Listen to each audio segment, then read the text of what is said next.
Hey everybody, welcome to yet another episode of the Mile High Game Guys board gaming podcast. I, as always, am your host, Adrian. I'm Zach. I'm Jeff. And we have with us a returning guest from the very first episode, our intro episode, Megan. Hello. And Glad you're able to make the commute, Megan. Yes. Yeah, it was a bit far to come, but I figured it was worth it this time. all the way from the other room. I mean, you had to pull her away from the computer. That's pretty strong right there. Yes. Civilization 6 will do that to you. Actually, you've been surprisingly, you've played a lot of Civ 6 lately, Megan, but you have most recently also been back on a 7 Days to Die kick. Yes, I decided zombie killing was also very important to do, along with conquering the world. Yeah. So, Now they just need to make a zombie mod for Civilization 6. sure, why not? Yeah. Oh man, that could be a fun mod. It could be. Like, kind of mix it with like a certain other board game where zombies slowly take over and cities fall and become like bad, and like you got to hold it off on your borders. They could Fight zombie hordes. They could change their barbarians instead to be like zombie pods, but they're more likely to actually attack you and Yeah. force. Sounds Yeah. like a plan. Yeah, basically, if you get into melee combat, like your troops get sick and they slowly turn to a zombie troop. So you got to kill them with like, you got to build up like ranged forces and stuff. Oh man, I'm excited now. I want this. I'm sure this I will need never this. happen. Yeah, it'll Probably never not. happen. Well, certainly because I don't have the skill to mod it. But Nope. whatever. What's everybody else been up to? Jeff, what's going on? We played a lot of board games this We weekend. did play a fair amount of board games this weekend. In my early morning hours before I had to go to work that night. That's true, we did. Yeah, you closed every night this weekend. That sucked. I've worked till about midnight for the last 4 days. Lame. Hooray. We played Terraforming Mars yesterday. Yeah, I was which super hungover at the start of that game. I am not surprised. Yeah, What that were was- you doing? So Saturday night, Nick had his Halloween party, and so Megan, Zach, and I rolled up there, and he had a keg of Odell's 90 shilling, and apparently 11 and a half gallons drunk. Yeah, we drank 11 and a half gallons. There was only Maybe like, 30 people over the entire maybe. night. Like, there wasn't that many people to drink. No, yeah. Not to mention, like, they had spiked cider, they Yeah. had Jello shots, they had a cooler full of beer that I drank 4, 5, 6 of. People got drunk. It was a shit show. Yeah, I was trying to talk when we left around 2 a.m. I was talking to Adrian for like 10 minutes driving back, and then I was just like, no, yeah, there he is, just open mouth sleeping. So, I went down hard. Nice. So then we met up at like 10 a.m. to play Terraforming Mars, and I was quite hungover. yes. Quite. You got second. By 1 point. By 1 point. That was good. So, I was actually remembering something. I had accidentally put out one extra of the starship things, which gave me an extra victory point. So realistically, we tied, but then I got in the. I know, because Jeff gave me a point. What do you mean you put out one of the extra starship When I things? put out the starships, when we were counting up stuff, I was like, "Oh, I had points. I had titanium at the end of the round. I didn't know that. Or I would have put these out, or I would have put it out onto the fighter card.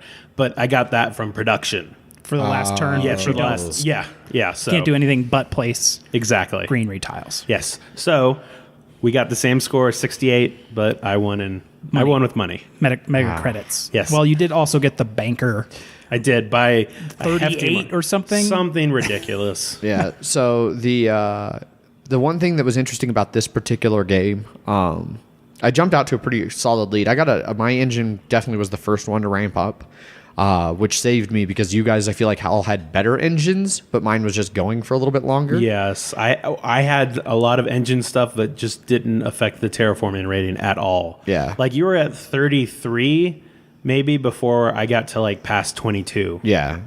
But the thing that was interesting for I just my had so much money, so I was able to keep up that way. So the other day I was listening to the Secret Cabal review of Terraforming Mars, and one of the things they were talking about in that review was that they realized pretty quickly after their first game that you need to build, like, that cities are really key for scoring points and getting greenery around your cities and everything. Well, I didn't build a single city, like, at all, that entire game. Not one single city, and I tied for first. So, no, Secret Cabal, you do not need cities. You just need to start bumping that terraforming rating, like, right away. Yeah. One of the first cards I played was one where I could put cubes on it each turn, and then I could take 3 cubes off to give myself essentially a point, a terraform rating.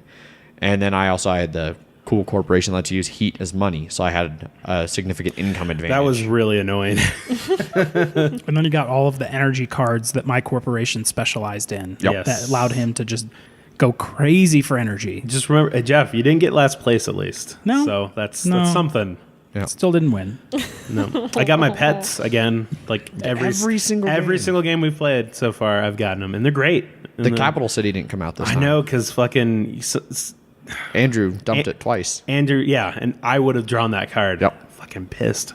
Megan, you've played once? Yeah, we played once a couple weeks ago. I wanted to play when you guys all came over to play, but I had an interview like right in the middle of the game. I was like, I can't just like up and leave the game for half an hour. I think I'd piss everyone off if I did that. Yeah, especially because Jeff was on a time crunch. Yeah. Yes, I was, because I had to go to work. Yeah. Fun. But Fun. speaking of the interview, you interviewed for a position in Seattle, and Yep. So I got in with a travel nursing job or company here in the States.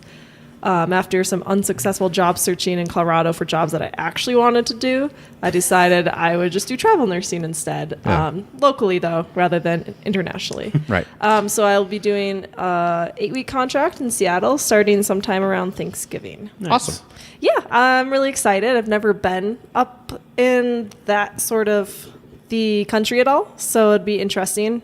I think it's the rainy season, unfortunately. It's part of the year. That's yeah, the year. It's a day. It's a day of the year. Yeah. Is the rainy season. I was up there when I was 19. Took a train from Chicago. Oh, wow. It was a 2-day train.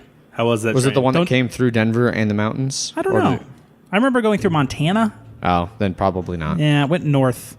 Don't do that. Don't take coach 2 days on a train to Seattle.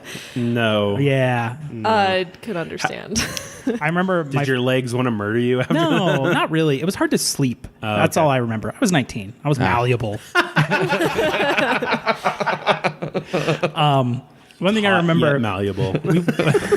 Funds are often short at that age, too. Yeah. What is cheapest? we wanted to, we were going to pick up my friend's car. His grandmother lived in Seattle and was giving him a car. So we had to take a train up there, and then we drove back to Chicago from Seattle. Oh, God. Yeah, that was fun, though. There you go. That's my Seattle story. So maybe we'll get Megan to do a little bit of looking into the board gaming scene in Seattle, because I think they got a pretty substantial one. Do they? Oh, yeah. I don't know anything about board gaming scene in Seattle. They have Yeah. a good salsa scene. I know that. She's not going to play any board games. All she's going to do is dance, and nurse. Dance like everybody's watching me. Sounds about right. Well, I'll be out there to visit probably sometime around Christmas, and so I will definitely be checking out the board gaming scene in Seattle.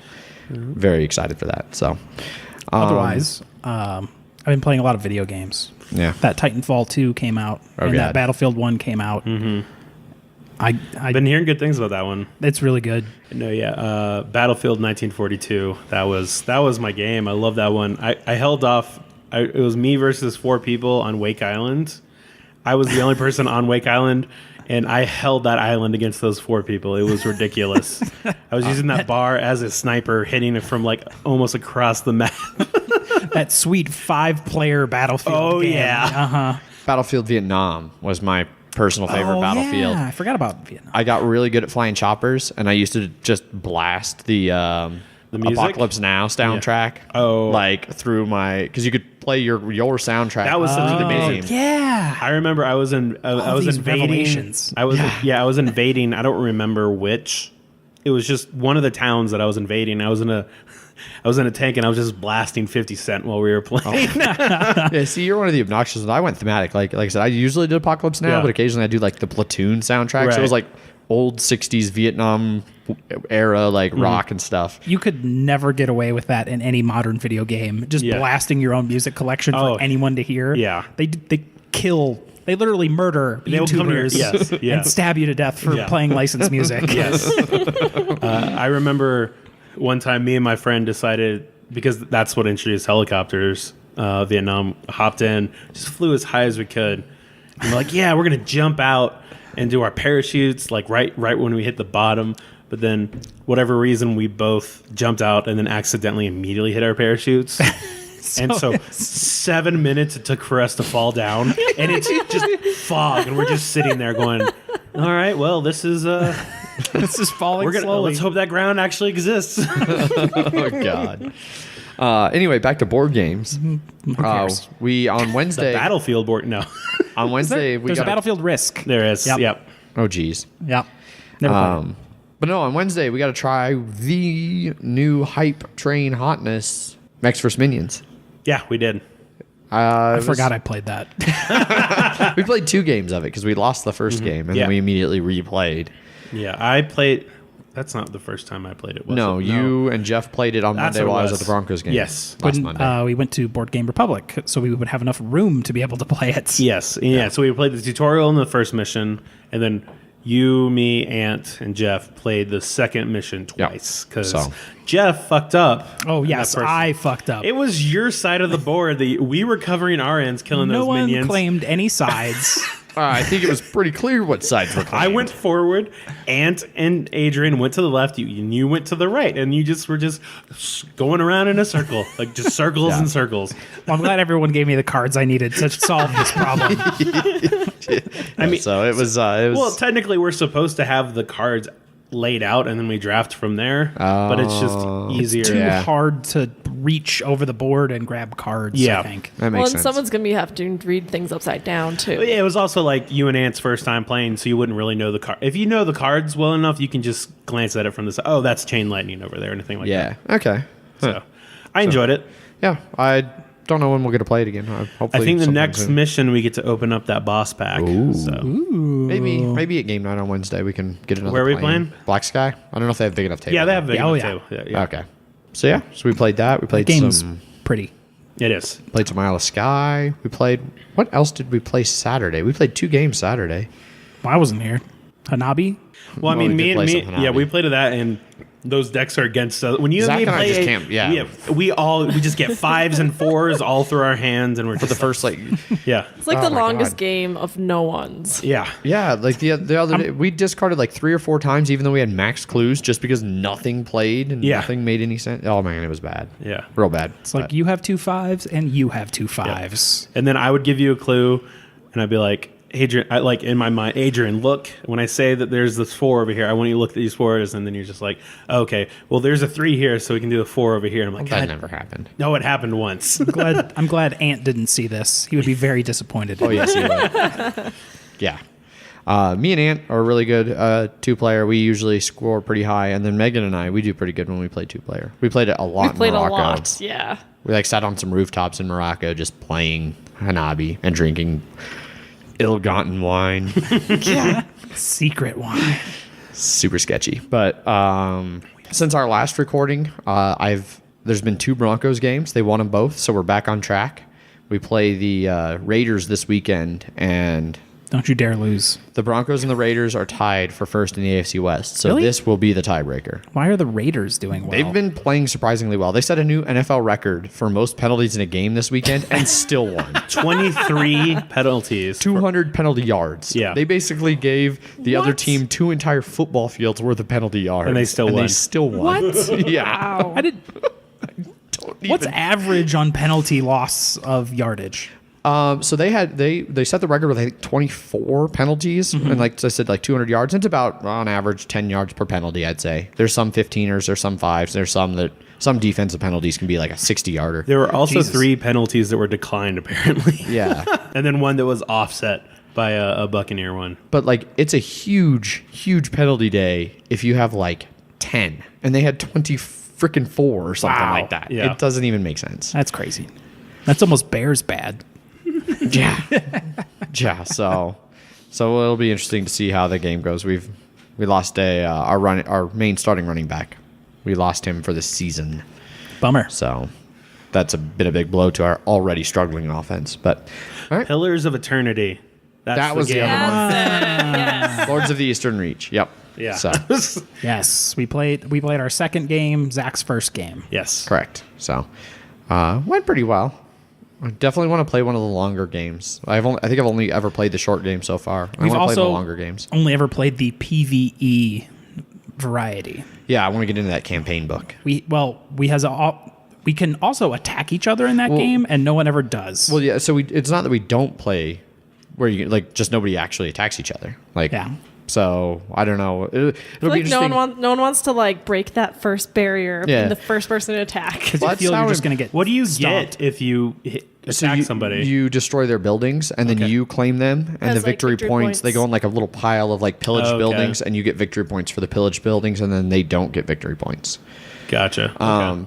I feel like it's going to end up being like Imperial Settlers. Like the first time Megan and I played Imperial Settlers, like there was no raising. Then like the next time I played a game of it, it was like 3 players and there was like 1 or 2 little raising. And then when you and I played with Mike at Strange, and Megan was there, like everybody was raising everybody. Like it was very conflict driven. So Well, like I said, most times when I'm given a chance to fuck you over in a game, I always try and take it. True. So. true. So I could have just placed that Grenier tile next to Adrian to spite you and could- gotten 0 points myself. Yeah. oh, that would have Yeah. been fantastic. Well, it wouldn't have done me any good because I didn't have a city. So you just placed it next to my yeah. stuff. It wouldn't have done me Well, any that's good. your own fault for me not being able to But it- king make you. But it would have depriven Zach of a point, and apparently we were technically tied, and so Yep. I would have won. Good job, Jeff. Yep. Fist bump. Jerks. All right, I think that's enough banter now. You guys are teaming up to. I want to talk more about Battlefield. When do you start Blood Bowl? All the preseason games are going on right now. Ant is blowing up my Facebook Messenger because he included everyone in the season on the chat. So I think everyone is doing their preseason games, and then we will start season 3. We will not have a playoff this year, but we will also roll directly into season 4, so there won't be a big break. And then there will be a playoffs for season 4, and then the following season will be a complete wipe of teams because we will be using the new rules because the new edition of Blood Bowl will be out by then. Gotcha. Yeah, I know Ant's been revving up. Apparently, the other day I was hanging out with him. I don't remember what I was doing, but he had text on his phone from somebody where like something had come up and he had to blow off. Like he had scheduled 2 games and like at the same time because that's what he does, and he had to blow both of them off. And he's like, "Yeah, I'm sorry, guys. I'm real sorry. I got to reschedule." And the one guy was like, "Oh, well, how about you take like a 1-point penalty or something in our game?" He was like, "No, fuck you." And the other guy was like, "Oh, actually, I think that's like a pretty square deal." And he was like, "No, fuck you too." So, Nice. It was pretty funny. Nice. But Yeah, 1 point is like it's like Huge. it's like soccer points. Yeah. Like points Huge. are huge. so Yeah. it was something like that. It probably wasn't points, and he'll probably correct me, tell me how wrong Or I was. re-roll or Gotcha. Something. Penalty. So, Yeah. all right. Well, shall we move on into some Kickstarter news coverage here? Sure. We got a little bit of stuff. Which one do we go want to there. choose first? Let's go to Kickstarter first. Kickstarter first? All right. Bears versus Babies is still making a fuckload of money. Yes, Yeah. it is. They even posted in their update, "Stop giving us money. We don't want it anymore." Please stop. So all their stretch goals are like they're activity based. It's like taking pictures of babies dressed as bears and bears dressed as baby, like just some weird Yeah. ass shit like that. It comes up on my Twitter every once in a while. and I'm Photoshop like, bears fighting babies Yes, and things yeah. like that. Yeah. I wonder why there's like a banana peel with googly eyes on it. Yeah. And then I was like, And then you'll see it's- hashtag bears versus babies. Yeah. It was like make a yeah. bear look like a squid or something, or a baby look like a squid. So they used a banana peel. Yeah. So the Exploding Kittens did the same thing as well as Joking Hazard. Oh, okay. They did the same thing as well. Just switch to like social media stuff. Yes. Okay. Which is, I think that's what they're more interested in. The But, I mean, exposure. also dump trucks of money. It's a good thing. Oh yeah, tons of money. Yeah. What are they at right now? Did you pull up the 1.8 million. Jesus. 1.9. Oh. 1.9. Jeez. Have you played Exploding Kittens at all? Yeah, I played it once. Okay. I haven't played the Joking Hazard game yet, though. Gotcha. No. Some people were playing that at game night, but I didn't get to jump in. I haven't played Exploding Kittens either. So Didn't you play I like with Morgan that one time? no, they brought it, but I didn't play. I was doing something else. I was like, Must have been a different time I was with them. because they brought it to our steamboat trip last winter, but I think I was cooking while everybody else played. It was like my breakfast cook or something. So everybody played while I was cooking my big breakfast. Okay. So It's got a little bit of a elimination problem, but it's fun, light, simple. It goes quick, and I think if it dragged on any longer, then it'd be a problem. I've had but it's multiple games where it's like, all right, there's one exploding kitten left. There's 2 cards left. yes. Coin flip if I explode. kind of game. Yeah. Yeah, you don't take it seriously when you play, obviously. Well, yeah. I mean, I take any game named Exploding Kittens very seriously. Yeah, clearly, especially when it's illustrated by the Oatmeal. He does a Yes. very gritty, serious style of artwork. Yes. Very, very, very serious, realistic. Yes. I'm just having flashes of his card art in my head and just Yes. like, Oh, yeah. I normally am very against player elimination games, like overall in theory, but Oregon Trail, the card game. I feel like Yeah. I feel like if you're going to play a game with player elimination, like using like a filler game like Exploding Kittens or Oregon Trails, Werewolf. the Werewolf, at our game night, it kind of works because if you do it early, then when people die, they can go play something else because there's plenty of other games going on. We got like 50 people there. Exactly, yeah. Or like we do Werewolf at the end of the night, so when you die, it's just like, all right, guys, well, I'm dead. It's midnight. go home. Yeah, It's I midnight. I'm agree going to with close that. out my tab and go home. So it works in those rare situations. It would suck like if the four of us were playing like at a game, like had a game night here at the house. We started off with like some 2-hour game that had player eliminations. Like, oh, Zach, you're out in the first 10 minutes. Magic the Gathering hang out. multiplayer. Hang out for an hour and a half. I've been there on a Magic game. Yeah. That's when I stopped like playing Magic. Screw that noise. So, what else we got for Kickstarters? The Chariot Race has 4 days remaining. That's the Matt Leacock designed game that I have backed. That looks cool, but it's only at like $13,000 of a $10,000 goal, so it's sort of barely funded. I'm not surprised. It seems pretty low key. Yeah, it seemed like this was really just more of a small push to get it distributed here in the States. Pretty much, Like, yeah. But I could have that sweet game that no one else can have. There you go. Yeah. Pretty excited about it. It's only $24. I was like, "Pff, whatever. Nice. Tiny Epic Quests has been the big new to do. Yes, it Yes. has. From the Tiny Epic people, Gamelin Games. Gamelin Games. There you go. It's the I think his name's Scott Alms or something like that. But Something it's like that. He's the designer of all of them too. Not only is it the same publisher, it's the same designer for pretty much all the Tiny Epic games. Oh, cool. Their booth was cool at Gen Con. It was, yeah. Yeah. And he gave me a deal on the second edition upgrade, so I'm Yeah. happy about that. Nice. Has done 325K. It's got 26 days left. It's well beyond its goal. They're quickly running out of stretch goals. And Well, yeah, mainly physically. physically because their game boxes are a standard, extremely small size, and they keep putting more and more stuff in those. And so after the next couple ones and next stretch goals that they announced, they're like, yeah, this is pretty much all we can literally fit in the box. So I don't know what's coming next, but A it bonus basically box. looks yeah, it's very reminiscent of a Zelda type game, and I'm super interested. looks Very pretty cool. much so. Yes. Like, that's a rupee. And That's a bomb. and that's a Triforce. That's a tripod. That's a Master Sword. yes. so they've borrowed pretty heavily from Zelda, Yes. clearly in this, which is kind of interesting because there's been a little bit of a hubbub. They're introducing a new kind of meeple. Item meeple, which is Yeah. basically a meeple with holes in it, so you can actually put like a sword on the meeple, so it's a meeple holding a sword. So like Legos. Sort of, yes. Yeah, pretty much. But tiny. And the holes are on both sides. But so they're putting a patent on basically the hexagonal mold to go the plastic mold. The So- modular. Yeah, they're not putting a patent on drilling a hole in a meeple. It's because The they're shape of the hole in the well, meeple. yeah, because it's plastic meeples too. So it's basically on that actual mold. They're putting a patent on that, and the main reason they're doing it is it's going to take them 9 to 12 months from now until when this game actually gets into the market. And it's fairly innovative in the sense of actually being able to customize meeples and all that stuff. And it looks really.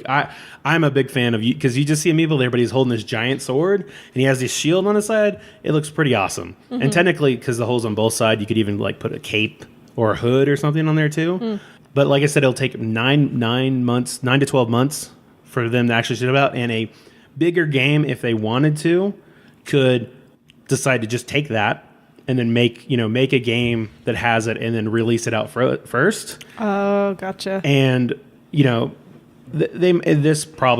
it might not get they might not get the patent or anything, but it's basically it'll allow them to be the first person to come out with it because it was their idea. And a lot of this game is look at these cool little meeples they have, and they don't want to be like, yeah, but I already saw it on this half-ass game that came out 2 months before it. So basically, that's the reason why they're putting a patent on it. I'm gonna go ahead and say I think it's bullshit. I still think it's complete bullshit.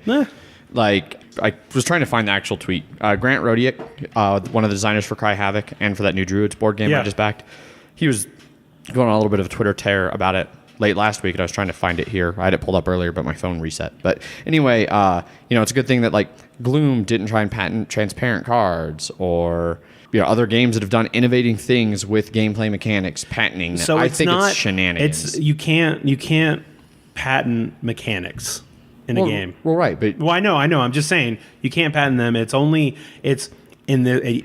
People can put a hole in it if they want, and they can just have it be octagonal instead of hexagonal if they want to. It's only for this specific thing. Which proves, though, that it doesn't matter. If you I can just do it, understand then somebody can still beat it to the point with having a little meeple that you can put an item into, and then that whole excuse they gave is just out the window because somebody can do it non-hexagonal. Maybe hexagonal is the most efficient to the tightness of the piece that you put in there. I can buy that, yeah. No. They probably tested a square and a circle, and they were like, well, actually, a hex works the best. The hex works best. Yes. I don't know. We'll see. Yeah, it doesn't bother me at all. They could always get turned down for the patent by the patent office. Yeah, they probably will. Yeah. So here's his tweet. I found it. So he says, I'm glad Gloom didn't patent transparent cards, Rattlebones didn't patent customizable dice, and Tailfeathers didn't patent mini and mount mix. Amused that TEQ, which borrows liberally from Zelda, is also patenting a type of meeple token. There's a Triforce on the cover. So they have no problem borrowing from some other IP and using that liberally in their game. That's not the same fucking thing. It's a very similar thing. Also, the Triforce thing is like old Japanese iconography sort of thing. Yeah. But also because the Japanese dude in Civ 6 totally has that all over his gear that in your diplomat screen. Right, yeah. And I was like, oh, it's Triforce. Oh, yeah, that's totally like an image from history. Yeah, he even responded directly to their whole stuff about the being beaten in the market. He says, the time it would take to model, sculpt, prepare files, find a manufacturer, capital, no. They're probably not going to get beat to market. Probably not, but... And even if they do, it's not like people aren't going to know who came up with it first. They have a ton of backers. They're way... people know who they are. Yeah, but a lot of people... What's that? Is this one of their most backed Kickstarters? It's going to be. People that are backing all that stuff, but once... I don't know, a year down the line or anything like that, when that's on the shelf and something else on the shelf, people that don't know, they're going to be like, oh, this is copying off of this. And it's just, I mean, it always depends on what's the better game. Yeah. Well, if they make a good game around this, then it doesn't matter. I mean, it's not like I've played some other game with meeples and was like, oh, well, this isn't as good because Carcassonne did it first. All right. Anyway, moving on. Indeed. I don't need to rave and rant about that anymore. Yes, you do.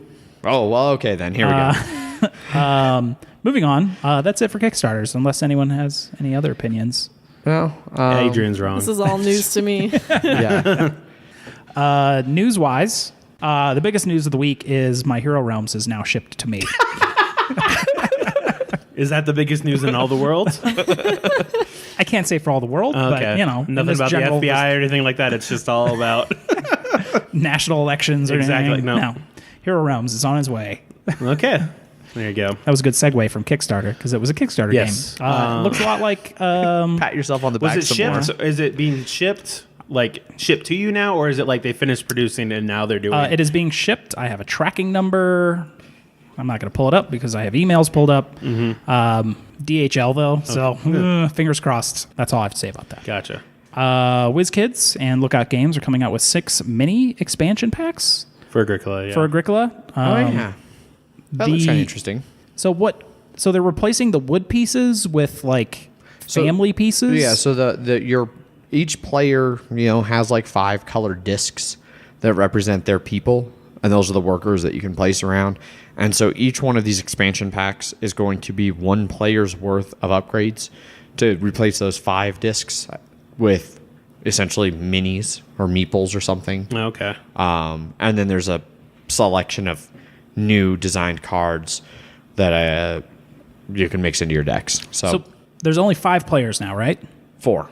There's only 4 players. The new edition only has 4. And I don't know if this expansion, they might have 5 for the people who have 5, the old editions that have 5 player. I don't know. Are the cards the same from the new edition to the old one? Not exactly, no. Okay. I think they changed them up a little bit. They tightened them up. Well, I don't mean just on backs of cards and stuff like that. Oh, I believe so. I don't think Okay. they've changed dramatically. I don't know. There's one thing those cards needed. It was tightening up. Yes. One of the things I would really like to do, if I had more money to spend on random things that I don't really need but kind of want, podcast stuff. podcast stuff also. But no, so you can get each year they We don't need release this. like the world champion deck for Agricola. That's like a custom deck of occupations and minor improvements. And it's a new deck every year for the championships, so that like, and those are supposed to be really tight because they use them again for the championships. So they're really well balanced, really tight sets. I would never want to play a world championship player at Agricola. No, that does not sound fun. It sounds like you being trounced into the ground. Yes. Adrian, just think of how mad you would get. We might find out if there's something beyond floor slapping. Right? Yeah. Yeah. I might flip my first table. Yes. Oh, this is just sort of. Oh, you wanted to win? Fuck you. Yeah. So I found out that Caverna has no planned expansions for it at all. That he basically made it as a complete game. So there you go. There we go. I feel like most of his games are that way. Even Agricola doesn't like it has one expansion, but I don't think it was like something he planned. I mean, it had the was it Farmers on the of- Moor. but then a bunch of decks. Too. Yeah. Like those are So I should Those probably I don't know. I feel that's different. I should probably hunt down that mini expansion for Caverna. yeah, I thought you got it. There's one that came only in a magazine. Oh, that's right. Yeah. Yeah. Good luck finding that. It's not too expensive, but expensive enough to be like, You mentioned Farmers on the Moor. I do really want that expansion for Agricola. Megan, as somebody who loves Agricola across the table, I've heard Farmers on the Moor is fantastic and really makes the two-player experience even better. So I think it'd be a good one for us to have. Better though. What does it add to the game? So it adds essentially different start tiles. So instead of starting with the same generic open farm, now it's more like Caverna where there's things on your board, but they're still not all the same. They're different. You can now mine for peat to heat. That's rude. So- he's a nice guy. So instead, so in addition to having to feed your family each harvest, you also have to heat your house so they don't freeze, and that's what the peat is for. And so you have to also have a peat engine going alongside your food engine, and then that also gives you incentive to improve your houses because you need more peat to heat a wood house than a brick than a stone because obviously those are better insulated as you move up. It also adds horses, which unlike the other animals, like once you hit that top tier, like they stop giving you points for anything beyond horses. Like each horse is worth like a point or something, or every 2 is worth a point, no matter how many you have. So if you could get 100 horses, you could get a whole bunch of points. So does this, like, getting food is obviously the struggle of this game. Since you now have to get like peat to heat your house, does it make that struggle become even more because you've got something else competing for just as important of a job? Not that I've heard. Pretty much from everybody I've heard that has played Farmers on the Moor, they think it makes it a more well-rounded, complete game. So I'm assuming that some of the things they add must make that food balance, making the food struggle a little bit easier while adding the heat struggle to kind of keep that tense. Okay. I think the only expansion I have is the one where aliens abduct.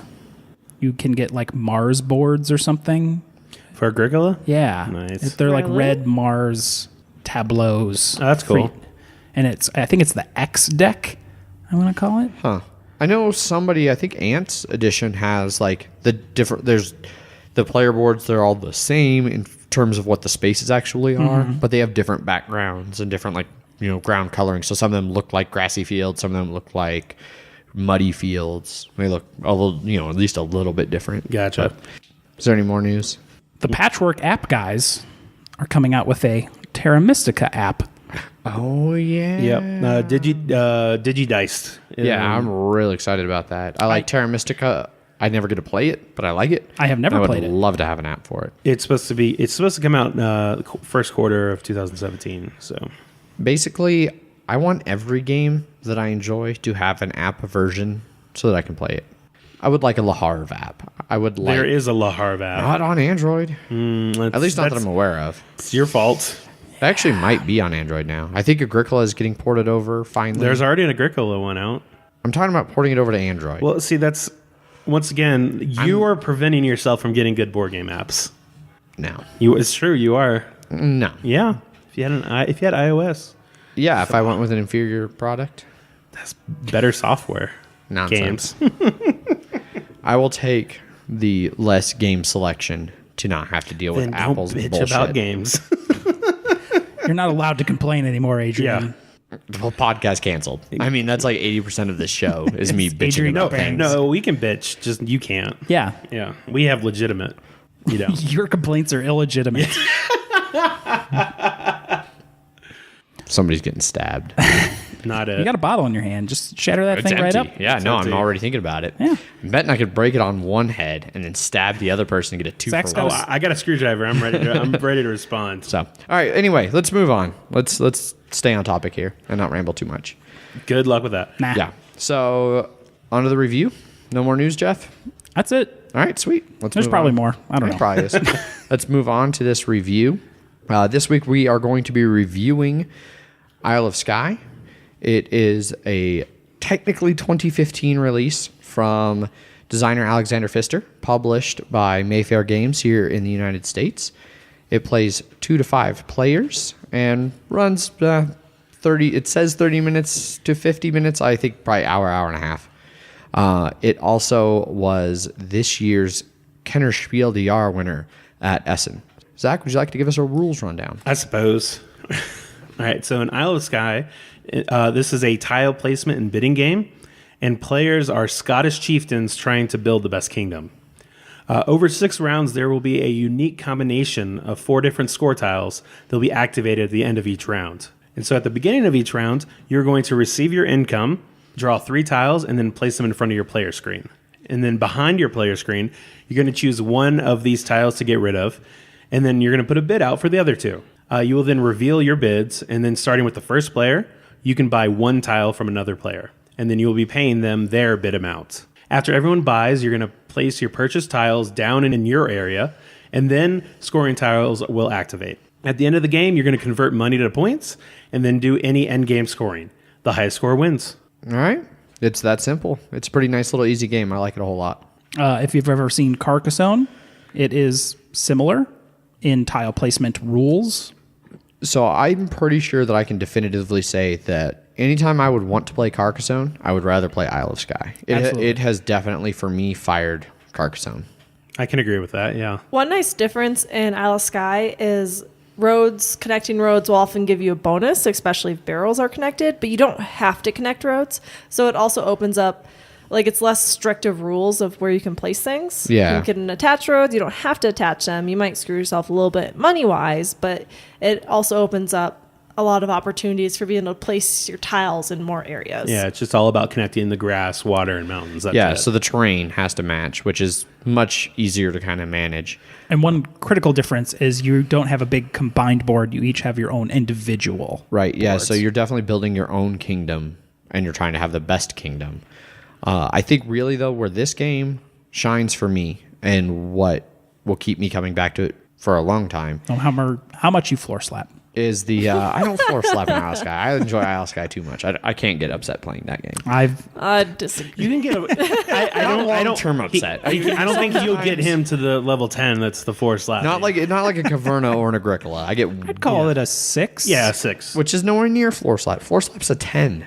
You're I don't know. barely halfway. What is calling you names, Megan? That's like a number? 2. Is that a 2? I call names for no reason at all. I call names in co-op games. Anyway, no. So the thing I really She do gets love no about opinion this on game- this. Yeah, apparently she doesn't. Yeah, no. I'm just trying to keep the train tracks on the rails. All right, Megan, go ahead and discuss my anger rankings at board games. God damn it, Jeff. My mother is calling. We did. You know what? We did not say, hey, everybody, remember to mute your phones. No, we did forget to say that this time. I'm going to go ahead and do that right now. As everybody except me, I was the responsible one today.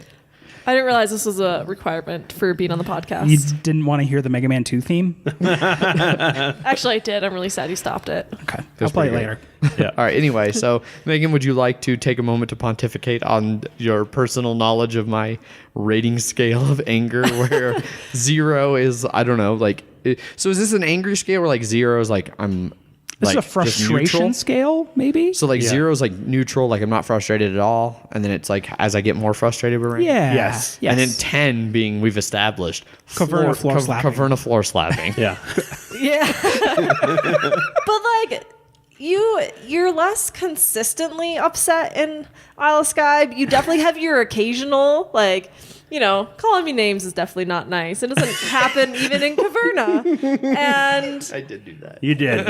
yeah, so I would give you at least a 6 in the rating of anger. It's less sustained as Yeah. it is in other games, but it peaks higher than some other games. Yeah. Well, Got because some hot heat. also technically it's partially your fault too, because of the bidding. You don't bid your things high enough. You don't put out a high enough Yeah, bid so on the yours. one round in particular, yes, it was the last round of the game. I way undervalued both my tiles, and they both got purchased. So I was royally screwed in my point getting. Yes. And Megan won handily as a result. I think I only won by like 3 points though. Like if you had I only beat you by 3 points. Yeah, so if you would have Yeah, bid, so I like, saw the more reason why now I'm anymore. going back to being frustrated. Yeah. I told myself this lie that I was beaten handily. No, I was the one that was beaten handily. So yeah, mainly because almost- you fuckers kept buying all my tiles. Yes. At least you had a lot of money. Yeah, to buy one thing. Hooray! Woo! All right, so to kind of direct this again a little bit here, it's like herding cats sometimes. Overall, initial impressions, like everybody kind of, I love this game. It's definitely light. one of my. It's quick comparatively. I don't think it even really goes an hour because we got it in like 40 minutes. It Yeah. actually might not even go an hour, It depends. especially with experienced 5-player players. games can go pretty long, but especially with the 3-player game and when we people played- understand it, it goes pretty quickly. Yeah. I think you get in 30, 45 minutes. We played that 3-player game in 30, 40 minutes. Yeah, Yeah. so and I think that's one of the nice things with 5 players. It does drop the number of rounds by 1, Which so- is nice, yeah. So I think that kind of balances that each turn is going to take a little bit longer with 5. I think that it's one of those games, we've talked about this a little bit in the past, where for player counts, I really wish this was like 2, 3, 4, 5, because I do think that, so at 2 players, you are always guaranteed 100% to get a tile, like, because you can only buy 1 tile. And so if you're just playing against one other person, at most they can buy 1 of your tiles. So you're going to get 1 of your own. And then you can obviously buy theirs to get 2, and maybe if you bid right, you get 3, and then they only get 1. With 3, 4, and 5 players, if you don't have enough money to buy one, like say you're first player and you don't have a lot of money, and then people buy yours out from under you over the round, you can conceivably get to lay no tiles on a round. So I think that really changes the strategy a little bit from 2 to 3 to 4, and then 5. Obviously, like I said, it's a different number of rounds, so the scoring works a little bit differently. Yeah, I can agree with that. So anyway, components for Isle of Skye. What do you guys think of the components? There's some tiles. Tiles look nice. The player boards work Yeah. well enough. I think Art's that good. I like that it came with its own cloth bag yes, to pull the tile. and it's like a tiles from. nice big cloth Yeah, bag, that- so you got plenty of room to like mix the tiles up and really get in there. Yeah, Really get in there. get all up in there, like elbow deep in there. Elbow deep. Yep. You can almost get elbow deep in that bag. Yeah. It does not come with, and this is one thing that I do wish it did because I think it's improved my version. I had a little smaller, like burlap sacky bag that I threw all the rules tiles into. Oh, that didn't come with That it? didn't come with Oh, it. okay. No, that's So normally nice. you just pick 4 rules, or you guys I could mean, you just- shuffle up like the 16 flip them on the tiles, back but- and then choose from But there. I kind of like having the bag. And what I used to do, especially with like 4 players, is pass the bag around. Everybody draws 1 rule. And that way everybody feels included in the setup. But so I think the tiles, they're good quality tiles. The money's good quality coinage. There's plenty of it. The board's pretty clear and easy to read. There's a little bit of iconography issues on some of the rule tiles where it can be a little bit confusing. Yeah, what they I are. can see that, but I think like once you play the game once or twice, you see it and you're just, like, you know, they'll try and bold things or have things highlighted, and it's usually not that hard to figure out. I don't think. No, but I think sometimes, especially, we lost our rule book, and then so we like No idea what happened we to look at some of those scoring ties. We're like, I think it means this, but it could be like a slight variation of this, which actually would have a lot of impact. Yeah. Because some tiles look very similar and mean very different things too. Yeah, and that's the kind of thing. And I so feel you like, have to make sure you understand what the icons mean, because then it makes a lot of sense. right. I feel like it's one of those games, kind of like, Race for the Galaxy or something, where you can, once you know what it means, it's clear looking at the symbols that's what it means. Mm-hmm. But if you don't know what it means and you're just looking at the symbol, it's not always super clear. Well, at least this has over Race for the Galaxy is it's not your own personal hand that you're looking at. You're Right. like, I have no fucking it's idea all what this is. communal. Yeah. I don't know what does that tile mean? Oh, it means this. Cool. Done. The other thing that can sometimes be confusing with new players, so I guess kind of moving on into gameplay rules explanation, like the rules are simple. It's real easy to teach. The one thing that can sometimes be a little bit confusing for new players is you get your 4 rules out there, and because there's a variety of different rules and things that score, so sometimes something like sheep might not be a scoring thing. And so then people are like, well, do the sheep mean anything on this tile? And it's like, well, no, right now because of the rules that are out there. But there are tiles in there that then make sheep score, so they might become useful. Yeah. And that can be a little confusing for new players to get. Once you've played a couple games and you've seen how those extra tiles that have the extra bonus endpoints work, then it changes that a little bit. Well, and because everyone has all their tiles out you can buy from there. It's not going to be like you just didn't get lucky in drawing that one tile. If you have a decent amount of sheep and you see that tile up there, you're probably going to want to gun for it if you can. Yeah. And then ideally that other person is going to be like, I have a lot of sheep. I should price this higher so I get more out of it. Or even like, I don't have any sheep, so I don't want this, but I'm going to bump this price a little bit because I see Zach across the table's got a bunch of sheep. He's going to probably want this. Yeah. Or if you don't have any money, you barely have any money, you're like, okay, I'm just going to axe this because I don't want this. I Zach has a bunch of sheep. I don't want him to even have a chance to get this and score a bunch of points. It's going to be the one I opt to toss. So, I can definitely understand why it won Kenner. Mm-hmm. Yeah, I can. Especially considering what it was up against. Like, it's much more what Spiel tends to. Yeah, it's much more of a for. traditional game. Yeah. Alexander Pfister, I think, makes some really awesome games. I'm really looking forward to the Great Western Trail that he's doing. So, Pre-ordered. now, so we've all played Isle of Skye across a pretty wide variety of number of players. Jeff, I don't think you've played 2-player. Zach, have you played 2-player? No, I think I've only played 4 and 5 player. Okay. Megan, you and I have played a lot of 2-player. And I have played 2-player with literally every rule tile, at least in the game. Me and my brother, one of the first times I had it, me and him hung out, and every time we'd play, the 4 rules we used, we just set to the side and draw 4 new ones until we played with every rule. So I've played it a lot. I really like this game. I think it scales well from 2 to 5. I haven't really noticed any issues. I didn't really notice anything in 4 or 5. It felt like when I played 5, because I had played it 4 first, and then I played it 5, and I was like, I thought the distribution of how we scored these are differently. This feels, and then I realized that the other side was the 2 to 4 player, which had 6 rounds, whereas we said with 5 players, it's 5 rounds. Yeah. So looking over here on Board Game Geek for number of players, it's rated best at 3 to 4 with. I can see like that, 58 for 3, 55 for 4. But it's also recommended with 67% at 2 and 61% at 5. Yeah. So it's not recommended at I'm pretty any sure, of those. I'm pretty sure it's probably not. Is it 100% not recommended at 1? It is 100% not recommended at 1. What about 6 or more players? More than 5, there has been 1 vote. 2.6% say that it is recommended at more than 5. Because it does actually come with extra starter things, right? But not extra score token It comes tracker. with It's just one extra player board thing. An extra hide a screen. shield. Yeah. Screen, but it doesn't Player come with screen. any more player boards or player tokens.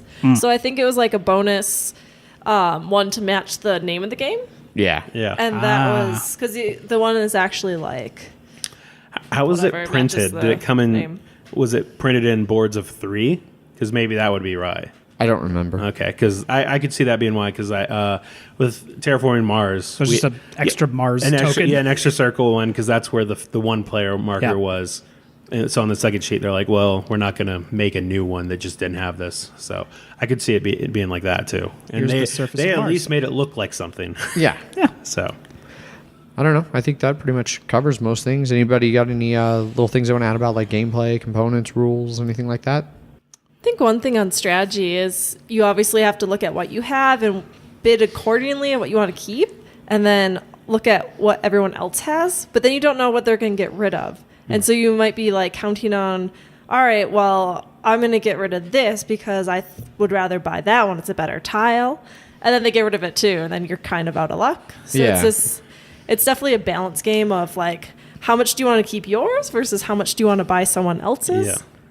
How much do you want to stack money on it and someone buy it from you anyways? So How much does Jeff want to get rid of every single lighthouse out there so no one can ever get a lighthouse? Yeah. Oh man. One thing I noticed when we were playing on our last game is that especially people keep buying your tiles, you're gonna have a lot of money, and because I think after one game I had 5 tiles where everybody else had 7 or 8. Yeah, maybe in one segment I had 9. I'm not sure, but I could definitely feel as like, especially because it was all like groups of 3 for things and locked off, and I'm like, I could only play 1 tile a turn because that's all I could buy, and so I had all this money. And if you on you're drawing the 3 tiles out, if they're all sort of shitty, and then it's like, do I put a lot of money on these just so I can play a tile even though it's pretty crappy? And so then you have all this money, and you're like, well, I can buy 1 tile a turn. And usually when you have a lot of money in a game, you're like, oh, now the ball's in Farnworth's court sort of thing. Yeah. But yeah, if you have a lot of, because I know at one point I literally put 10 money on each of my things. They weren't good. And I was just like, I don't want you guys to buy these. Don't buy these shitty ones. I need tiles. That's all I need is tiles. Yeah. And so it can be a little frustrating. I think that it does have a slight runaway leader problem. There's a little bit of room, like if it's close, for people to catch up and pass the leader. But like I've had games where I jumped out to like a 10-point lead early in one of the first couple rounds, and then it's hard to catch up. Like if you get the right set of things, if you can hit 2 or 3 of your scoring rules, like on your first few turns, set those up to where those will hit every time and get you some points. You can kind of run away with it. I do appreciate that it at least had some sort of catch up mechanism that after like the 3rd round. Yeah, starting in the 3rd round. Starting in the 3rd round, you get one money for every person in front of you, and then 2 money, and then 3 money, and then 4 money. So, like on that last one, whoever was last, I think I was last. I got 12 points. Yeah, I got 12 coins. Just and technically, there was one point where you were all tied, and so I got money and nobody else did. Yeah, that was kind of frustrating. And then since money is points, I feel like maybe 5 to 1 is a little too little, maybe. Might be better at like a 3 or a 4 to 1. Yeah.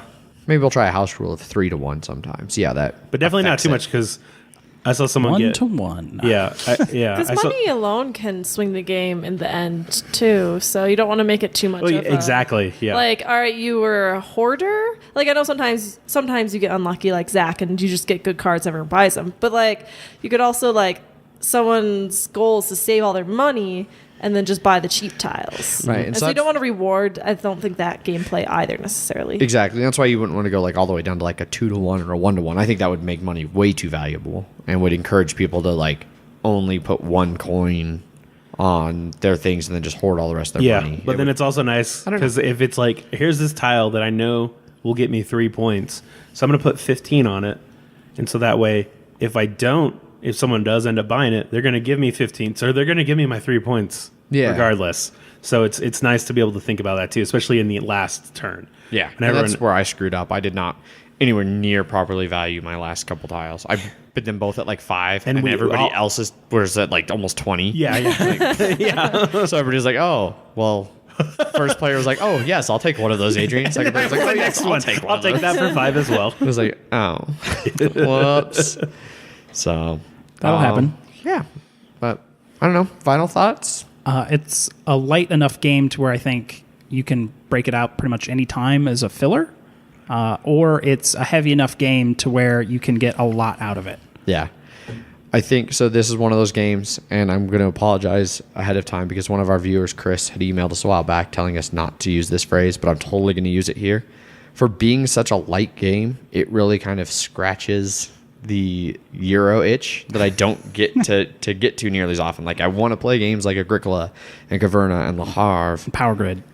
And I've only played Power Grid once. It hasn't hooked me much. And I want to play other heavy Euros and Puerto Rico and stuff, things like that. And I don't ever get to. This has enough of a similar feel for me that it satisfies that in a much quicker time frame. It's so much easier for me to get Isle of Skye to the table. It's probably one of my most played games besides like Hanabi and Splendor. Like it's easy to get it to the table. Zach, Megan, final thoughts? I like the strategic aspect of it because, like you said, it really has enough depth and strategy that I really appreciate it as a game. It's also lighthearted enough as a strategy game that I don't get so into it that I get upset, drastically if things go wrong, because it's a light game. The artwork is light. It's not a 5-hour investment. It's not a super long investment. So if I lose a 30-minute game, it's a little bit different than losing a 3-hour game. Right. It's one of my more favorite games to play. It's also really nice to teach new people that don't play games or have never played this game, because it teaches fast and then you can get the game going, and then it even plays fast with new players. Yeah. Gotcha. Zach? So mechanically, I think it's a great game. Like, I think it's definitely, I think you had said that it's greater, all of its mechanisms and stuff, it's greater than the sum of its parts sort of thing. It doesn't do anything new or innovative in particular. Everything that it has, other games might have better. Yeah. But the way it combines them, I think, is fantastic. So I agree with that. It's like mechanically it's a great game, and I agree that it is better. Like, I would play this over Carcassonne anytime, but I'd also be okay if I never played this game again. Okay. Fair enough. You can live without it. Yeah. Also the same with Carcassonne. So that's Yeah. If I'll never be. This will never. I know. I'll bet you $1 million that I'll never be like, I want to play Isle of Skye. Like, That's fair.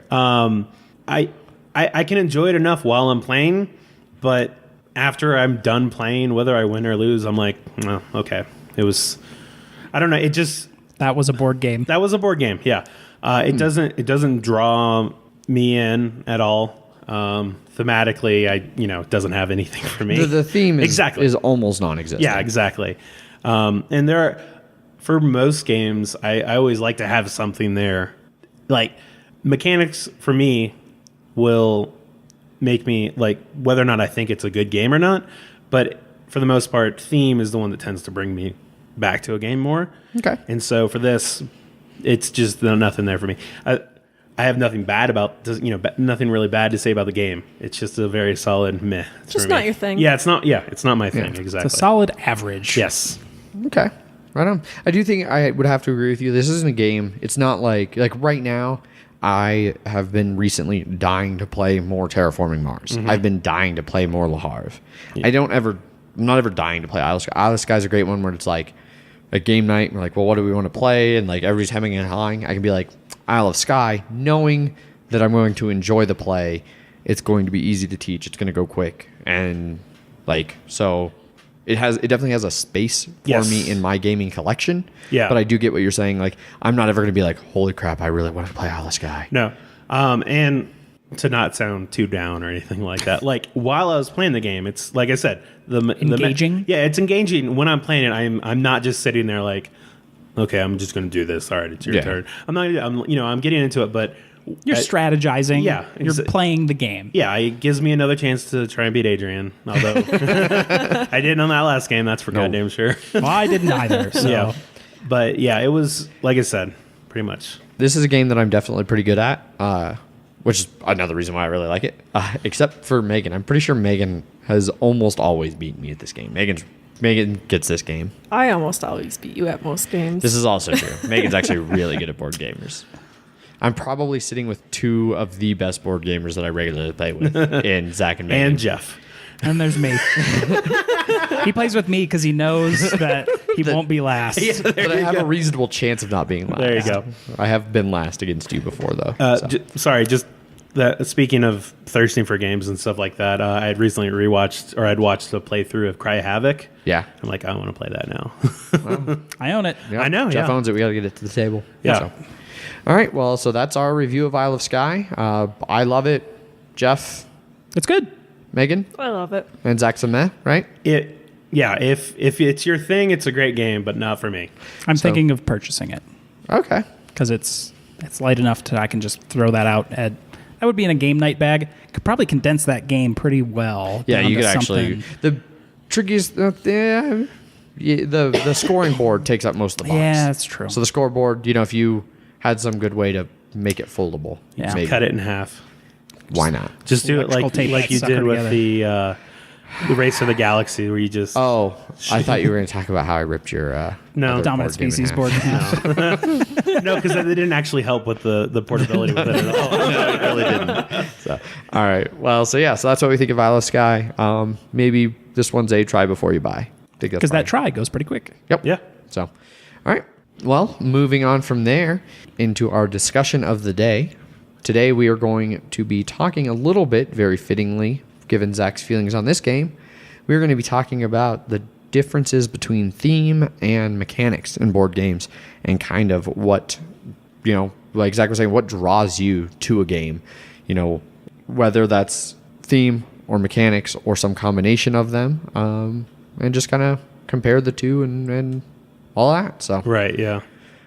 Zach, would you like to start us off? Yeah, sure. So I know for me, difference between themes and mechanisms is, for me, a lot of games are like a puzzle. And so when I'm first introduced to a game, it's figuring out the game. And it's figuring out its mechanisms, figuring out how it works, figuring out the best sort of stuff. And then, so after 1 or 2 plays, maybe 3, depending on how difficult it is, it's just like, okay, I sort of got it now. I got how the game plays. I'm never going to be someone that's going to be, I want to play this game 500 times to get, to master this game. I don't need to master it. You don't need to be a chess master. No, Yeah. no, not at all. So after a couple games, if there's nothing, if it's just completely abstracted and it's just the mechanism, like after 2 or 3 games, I'll be like, okay, I got it, done. But for me, theme is the one that's like, that's the one that keeps me involved in the game, and that's what gets all those stories going when we're playing. And it's like, I remember when this happened, and because this and all that stuff. And so that, for me, theme is what keeps me in a game. Mechanics will get me interested in a game, but themes will keep me there. Okay. Jeff, what about you? Arkham Horror is probably my best example, where the mechanics could be faster. But the theme, I always liked the Cthulhu stuff. I've always liked it forever and ever and ever.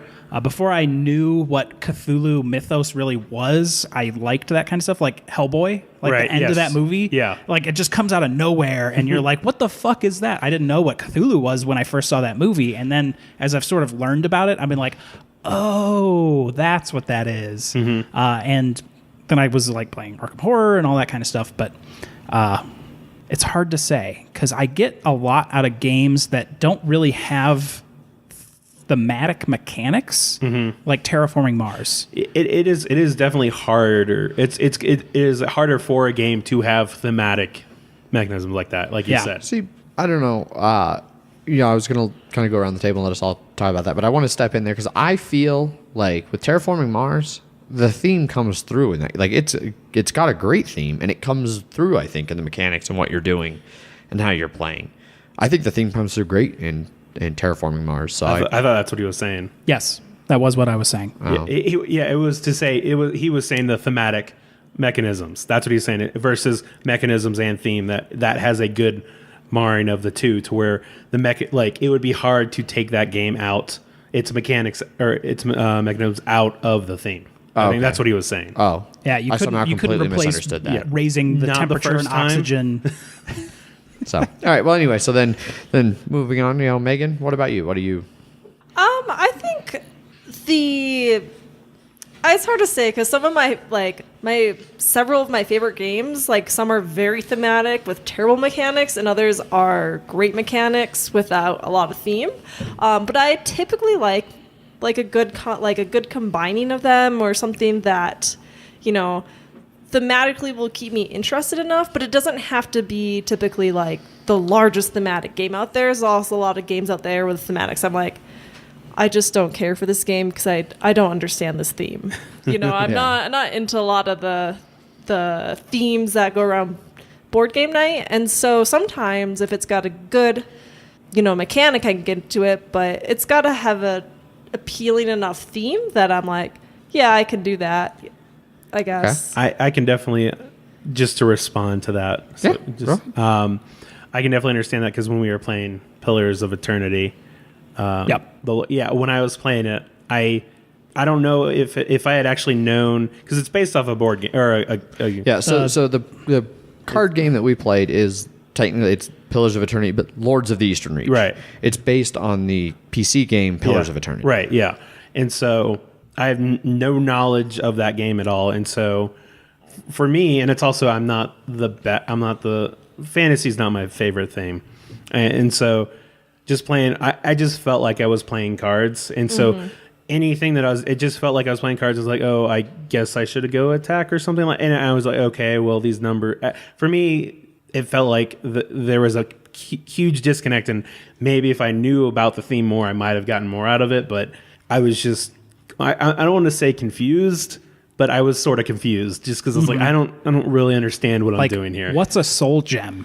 It's like, oh, I take this thing because I take this thing. Okay, I do. Okay, that's. And if you knew what a soul gem was, you would know that whole game's theme is like souls can move between bodies, and like when you start the game, you're like a soul that's been sucked into a new body, and you don't know who you are, but you know people are after you because your soul was really powerful, and that's why soul gems are in that game and a mechanic. Okay, yeah. I'm just like, and that's why they like massively power people up. Yeah, I got this. Oh, it's now more powerful because she's got a gem. Cool. Okay. Yep. Sorry. That's a good example. Yeah. I don't think a theme has ever been like, I don't like that theme, I'm not going to play that game. I don't think theme can turn me off playing a game. I agree. See, so I think I'm almost the exact opposite of Zach.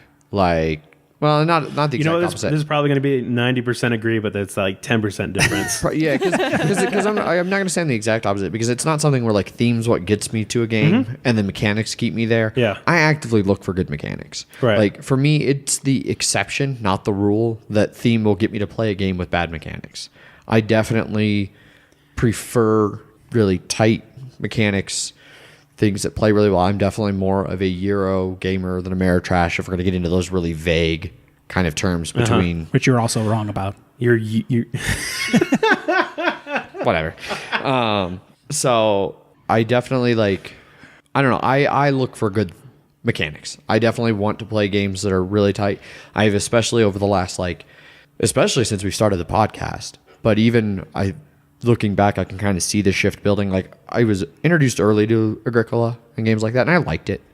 But then I went through my dice phase, like Zombicide and stuff, or like chucking a bunch of dice was a lot of fun. But Warriors. But already, yeah, like I really already see that starting to fade away. Like I'm more and more, I've gotten sick of losing games based on bad luck, and so I look more and more for ways to eliminate luck. Yeah, you just feel like you have a lack of control in your life, and you're just grasping at straw. You're like, I just want to take control of something.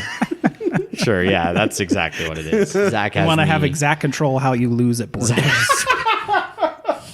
Yeah. Yeah, I mean, if I lose, I want to lose because I got outplayed, not because I got unlucky. So you only want to be able to blame yourself. Exactly. I just have to know going into those games that is something that can happen. Yes.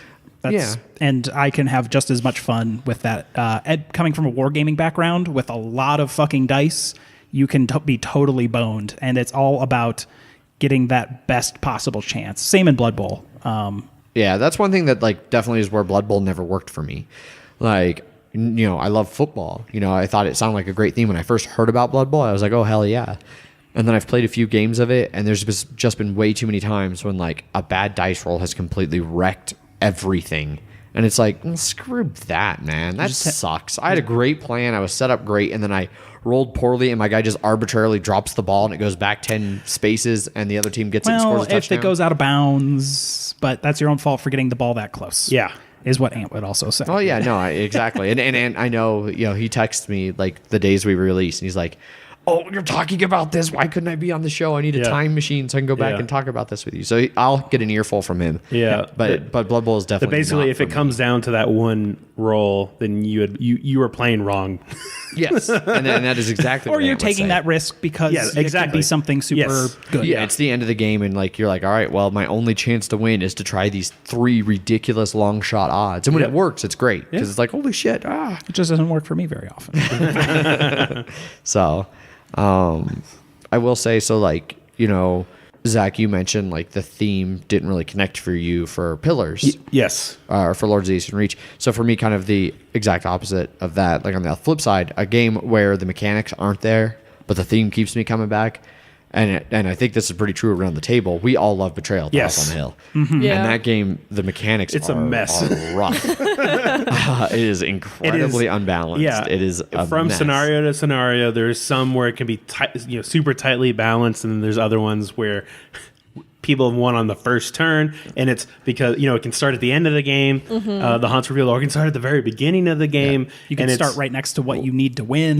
But it can also be the last tile that you need to find, and then it's not your fault that you lost. And there's It's a lot just- of dice targeting, and even like the same mission, like a really tight, well-designed mission, like depending on how the tiles come out and where the characters are, could be skewed heavily in favor of the survivors or in favor of the haunt revealer trader person. So it is all over the place. And that is a game where definitely like I just enjoy the theme enough, like that whole exploring a haunted house and things happen. It's the experience. I can embrace that and just go in for that. And if I get a bad roll, it's just because that's part of the story. It's the story unfolding versus me playing a game. Yeah, and I can definitely understand. And that. it seems like a lot of people agree with that because that game's pretty popular. Yeah, I know the new expansion has sold a lot. Yeah. A game like that for me, I also mentioned in my top 10 was Tales of the Arabian Nights. Yeah. And that I still have never seen that game, so I don't really know what that is. You play it to just watch a bunch of messed up shit happen to your character. Okay. Literally, that's all it is. You don't have any control in it at all. Even it has all this matrix to be like, oh, I wanna punch them. It's like I want to beat the robber, and it's just like, oh, it was actually like a guard in disguise, and you're in jail now, and you're like, what? Yeah, and so it goes too far in the other direction. It removes the mechanics far too much. Like there's no mechanics. There's no. No, yeah, exactly. It's the I only play that It's a for the story. theme. I play it for this. Yeah, I am a fan of a decent amount of storytelling games, and so yeah. Yeah. See. That one goes. There needs to be some kind of mechanic that can even occasionally be good. Like the mechanics in Betrayal occasionally work perfect, and the game ends up being fantastic because of it. But there's There's also 100 scenarios. Yeah, exactly. One of my favorite things in Betrayal and it's just it can only happen randomly, is the item card where, spoilers for Betrayal, Ant. You're talking about the mirrors? Yes, Yes, the that's mirrors. not a spoiler. I know, but I know how he is about Yeah. He wants to know. Yeah, nothing. there's one one mirror, one that's item card that it's you from the future or the past giving you an item from a mirror. Yeah, so you in the future gives you an item. Yes. And so you draw an item from the item stack. Yep. And then later on in the game, you can flip the cards if they happen in the right order. And it's great when it's the same person. Exactly. You see your younger self and you have to give them an item. That happened to Megan when last time we played at Wits End with the new. I didn't draw both though. I saw myself and got a card, and then I think it was you who got the other one, and I had to give up my item. Could have sworn you got both of them. No. Someone else got that. Well, no, so I drew the card, but I didn't have any items. It said the next person on the left with an item, which was you. So it came all the way back around to you, though. Yeah. So it's still, both of them affected you. Yes. Yeah. Which was great. So when things like that happen, it's just magical. Yeah. Whereas I don't feel like there's anything like that in Tales of the Arabian Nights. I think there is, but that's just... I don't know. because it's one of your favorite games. Yes. Well, and it's also because of how ridiculous the story can become that it just gets it's so perfect. Yeah, that's a game like I'm not going to say I would never play that game again, but it's going to be a very rare circumstance where I'll be like, yeah, sure, I'll play Tales. It just most of the times I play that game, I end up like half the time zoning out and then phoning in my turn because I just get so bored with that game. Well, yeah, and like I said, I house rule a bunch of stuff in that game too, just to make it Play faster. Yeah, play faster and make everybody else engaged. I could still play with the old rules and be fine, but it's just like because there'd be a turn where literally you can't do anything on your turn. Like Adrian would tell you where to go, Megan would choose your reaction, and I would choose what you encountered, and you're like, oh, okay, well, I'm just sitting down. Hooray. Yeah. Oh, sorry. So I don't know. Anybody else got other? Well, I was gonna say, is there anything that thematically you just hate, but the mechanics? Oh, so this is actually a good point because Jeff said he can't think of a theme that turns him off of games. Right. And this is one. It's kind of ironic for me as somebody who loves the zombie theme, which a lot of people really don't like the zombie theme. Yeah. the theme that I really dislike that is also incredibly popular is Cthulhu. Like Mansions of Madness is pretty much one of the only Cthulhu themed games that I actually want to play. And is it because it's so immersive in its theme that it's able to? I just think Mansions is a fun game. Like the theme's really immersive, but I think it's that the mechanisms that are actually in both of them, the way exactly the mechanics of that game, the way those games are set up, that the story unfolds, and the way that you have control over your character and the way those games work, the mechanisms definitely are what's keeping me coming back. Whereas like the other one that you Eldritch Horror, yep.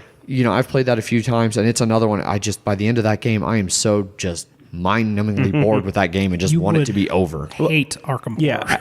Yeah, I've never played it, and I have no intention to. I think for that it's part, or at least for me, I view it as part of the theme. Is that a lot of that Cthulhu, the world is about your lack of control in all of these, and it's you are powerless in the face of unspeakable evil and all that stuff. And so for me, I am able to put that into, I'm able to merge that into the theme to be like, well, there's the reason why we can't do it's a lot of random and stuff is because we really don't have any control. We're just sort of along, and we're trying to be like turn it slightly, but the majority of it is not within our control. Yeah. What about you, Megan? You got any themes that turn you off of games, or you said like some games, the game night, some of the themes like you just don't get, and you don't really drawn to the games. You got examples or anything? I don't care a lot for like straight combat like themed games. Like we played Blood Rage the other day. Like we were like Vikings or someone going around and killing each other. Like that's so enthused. that's a theme that I just like. If that is the theme of the game, is some sort of person having to go out and battle other people. Yeah, it's a fight for Valhalla. The world is ending, so you have to fight for glory. Yeah, I'm not in the mood for that. It's never something that I'd be like, yeah, let's play that. Like I could honestly care less for those kinds of games. So that's a theme that, like, unless everyone else is like, I'm a 4 out of 5 voted, and that's what we're playing, I'm never gonna willing to be like, yeah, I want to play Blood Rage or some other combat one. Okay. Jeff, you got any? You said you don't really have any themes that like turn you off entirely. Do you have any you're not a fan of? Not really. Nothing I can come across off the top of my head that's like, Right. So kind of flipping. Like heavy competitive, I can still play. I played Warhammer for a long time, and that's just one-on-one. Fuck you-a-thon for 4 hours. So it's hard to say that if there's anything I just don't like. So let's flip that around since this is theme versus mechanics. Yes. What about mechanics? Are there any mechanics you don't like to see in a board game? Well, opposite of that question. Deck building games. I don't give a shit what the theme is. I love them. Yes. I was also going to say Splendor. I could all those cards could be blank for all I care. That is a game that, despite the fact that there is no theme, whatever gem merchant bullshit, it's for me for that game it's a mechanic. Yeah, the mechanisms draw me into that. Even though I originally said I could see myself playing Splendor 500 times. Just be like, I just want to keep this going. What about you, Megan? Themes that turn you off, or mechanics that turn you off, or that really draw you into a game? Or example of a game with low theme? I like games where you can like build things, which is why I like things like Catan. You're like building your empire, or like Agricola. It's one of my favorite games. You're building up your little farm. You've got little cows you get to put on your board and pigs. So things that allow like the creation of something. I think it's another reason why I really like Isle Skies. You're building your own little kingdom. So games that allow you to kind of create something, and bonus points if you actually get little tokens for it. Like Terraforming Mars, you're building your own little like colony. That's one kind of game I like. I know it's really broad. So I was just curious, do you mean more of like engine building that you're actually, or like physical building? Because like you said in Catan, you're literally building an empire versus like Race for the Galaxy. Yeah, Race for the Galaxy, where you're just, well, I guess that's sort of, you're building your empire too. But it's really I guess they all kind of involve engine building. Like in Catan, I like to build like a good engine that allows me to get resources on pretty much any number that's rolled, with like lots of resources on likely roles. And Gotcha. like same with Agricola, like you're building an engine of food, and La Havre, you're building the food engine.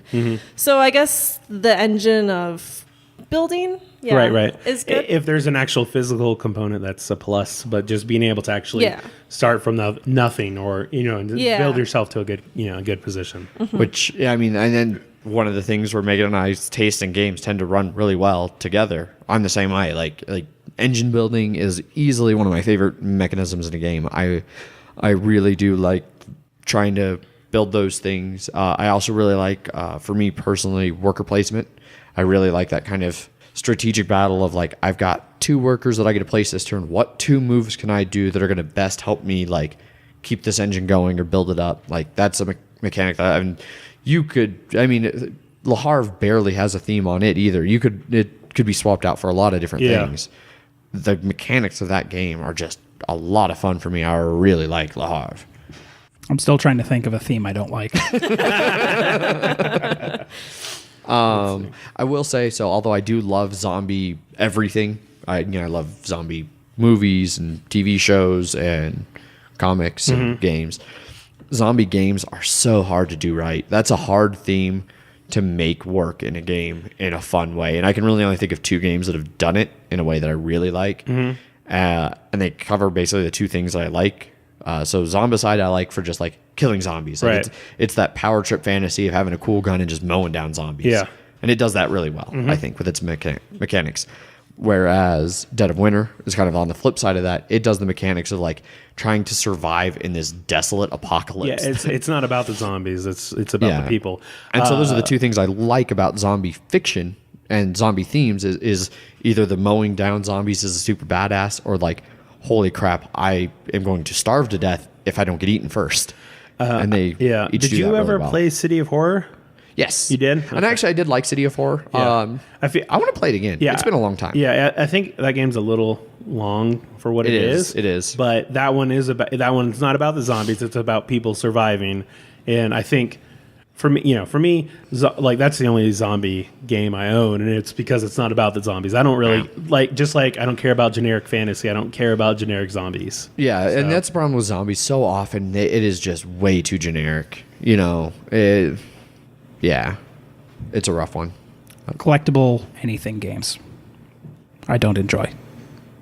Is Like that Magic? a theme, or is that Like more Magic? Is that a theme? I mean, it's mechanic, but that's the only thing I can think of. Like, I don't like this. I think I've railed against collectible card games You have, previously. yes. Yeah, I'm kind of the opposite. For a mechanic, I don't really care for. I don't really care for deck builders. Like for as much as I like engine building, deck builders not super my thing. Is it because even though you're building in an engine, it's still random in the order you To get that? some extent. So like, which You I sure do don't- play a lot of Star Realms on that app for not like. I haven't played it in a long time. He got too frustrated and at it. that's that's the thing. Because I say that, and really, when I say I don't like deck builders, I just mean I don't like Dominion. That's fine. I mean, really, the more I sat here, like I said that, and then I started to think about it, and I was like, well, I kind of like the Survivors one, Arctic Scavengers. I like Star Realms. Legendary Encounters. I like, yeah. So Mystic Veil. Mystic Veil. Let's just destroy your entire argument for So you. really, I just don't like Dominion. The Ascension app. Well, although that one burnt me out, I don't like that anymore. I think that's also just because, like, it's the same for me, but that's because I played it probably over 100 times on my phone. Yeah. Once I learned to exploit it, Exactly. it took the fun out of it. That's what it was. Is that one? And it's the reason why I stopped playing Prison Architect 2. Once I found there was an export to basically give you free money, and I'm like, oh, this is no fun This is no fun because there's no. I can build whatever I want. So what's the point of building anything then? Yeah. So. I get that. Yeah. Okay. So, as is often the case in some of our discussions, I think we all kind of fall on slightly different versions of the same area. I'm honestly, when trying to come up with topics, I'm like, is there anything that me and Adrian like are 100% just disagree on? And I can't think of anything. No, but I have to say, like, this is something that has, we've been doing this podcast now for like 4 months. July, yeah. And it amazes me, like when we first started this, I felt like you and I were much similar in our game tastes. But even as early as like when we did that top 10 episode, and then like we all only had one game in common. Yeah. Like it's been interesting to me for as similar as we are in generalities, when you get down to the specifics, we actually do prefer different things and have different opinions, and not just you and I. Yeah. Even Jeff, is kind of like this third side of. I would say that it's like we all like more or less the same games, but it's what we love. Yeah. That's what's similar. That's where the differences come. Yep. I think that's a very succinct way to put it. Yeah. Well said, Zach. Damn straight. All right, so that wraps up our discussion there of theme versus mechanics. As always, feel free to disagree with us on our social media. Before we get into giving you all that social media stuff, Jeff, you've got an email that you would like to read. I had it up, and then I thought it wasn't it, and then it is actually it. Good job, Jeff. Well played. We have a response from our Codenames Pictures winner, MHGG Hater, so we still don't know who he is. No. Or she? Or she. Or she. Yeah. I guess we didn't think about that. No, we've did, but definitely we mentioned can't. that. But Yeah. Yeah. Anyway, it follows. I gotta say, I'm kind of surprised you let me play. I'll pick it up, and I will reveal my secret identity when I do. They're currently busy, so we won't see them for a couple weeks, so keep listening in to find out who the identity is. If we tell you guys. If we tell you, yeah. Just know that we will know at some point. That's what's important. He says, thank you for the drawing, etc. He actually says thanks, which is weird. Also, I'm glad you numbnuts like my suggestions. And for what it's worth, I agree with you, Adrian, on Kickstarter. You're not saying that kind of stuff should be banned, just that it rubs you the wrong way, and I feel the same way. Zach's an arrogant toe rag. Anyway, burn in hell. Yours truly, Anonymous. Yep. So, it was one of those things that we did have a little bit of a debate about whether to include Yes. the hater in that contest. And ultimately, I think the thing that made it up is they actually had a good suggestion for a topic, and it was a good email. Yeah. And so they won. I emailed them. It took them a little bit to respond, and they were like, they expressed their surprise that we'd let them enter, but. Zach's just excited to finally find out who it is. Yes. We've had some internal debates. We've had as soon as they the person sent us the email, we're just like, okay, so they use Kickstarter. Who of our friends uses Kickstarter? Looked up the etymology of toe rag. Yes. It's like a southern term. Yeah. Which one of our southern friends? Well, then we found out that arrogant toe rag is from Harry Potter. Yeah. And so, like, who likes Harry Potter? And so we're on the case. We have ideas. Yeah. It is funny, like you said, Doug, we didn't think it could be about it being a female, but that was actually one of the things that I said is like, it's going to be really hilarious if it's like one of the people like Andrea or Christina, like one of our like friends who are just super sweet and ultra polite in the group, who's just trashing us. I don't think it could be through Christina, email. because she said she only listened to like the first 3 episodes. Yeah. so Yeah, far. I don't think it was Christina. Yes. No, but it would have been funny if it was something like that. Like, I don't think it's Andrea either. Well, and I'll tell you, on this last game night, we were all sitting there when we were playing. Like, we're like, looking, who's like, here? who's not here? Although as soon as they said that, I was like, we got to keep an eye on that. See who's not there. Unless it's a double bluff. Yep. And they will be there, and they're just trying to make us think it's not them. But probably not. But I don't know. It's going insane. I need to know. I'm gonna feel real bad if it's somebody that I don't really know. But it's like somebody who's been coming to game night for like a year whose name I don't remember or something. And I'm like, oh, You're the only one that doesn't remember people's names. Yeah. That's true. That's true. Yeah. So, but no. So we'll get that out. We're thinking about doing another giveaway at some point here in the not too distant future. So stay tuned for that. Maybe around Christmas or first of the year or something like that. Yeah, So maybe we could do that. Do a Christmas giveaway. a little bit of a heavier game too. Yeah, do Not something. just like Maybe a board game anniversary giveaway. something like that. Board Yeah. game night. Yeah. We'll figure it out. Yeah, so stay tuned. You can always get in touch with us through our various social media, like I mentioned earlier. We're on Twitter at MHGameGuys. Jeff, you've got your own Twitter. Jeff_MHGG. We're definitely very active over on Twitter. We are also Mostly me making fun of Adrian's tweets. yes. We are also on Facebook.com/Mile High Game Guys. We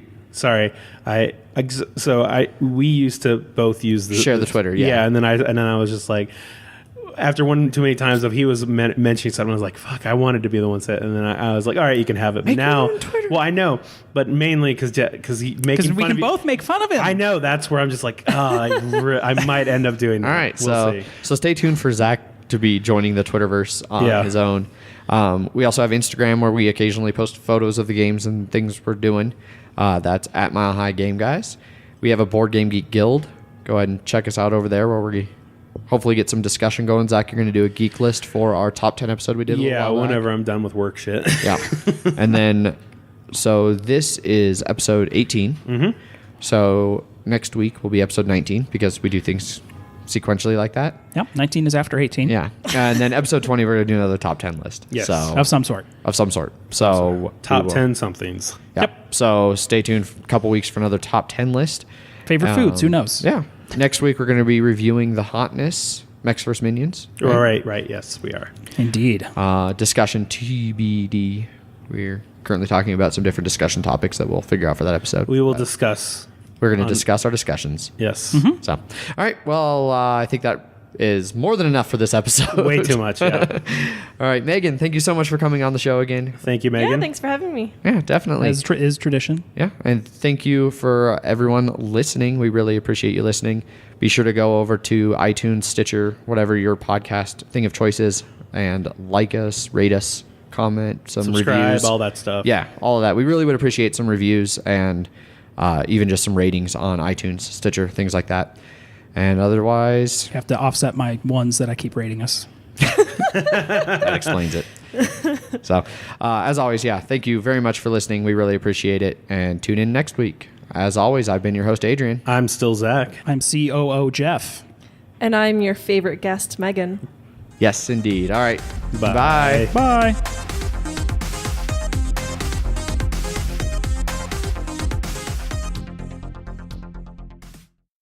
I insulate myself with meeples as I sleep. I feel like Jeff's bedroom at this point has got to rapidly be looking like a board game igloo just inside of his room. I'll Yeah, I send can you see a that. picture of my board game collection and the wall it has to lean against.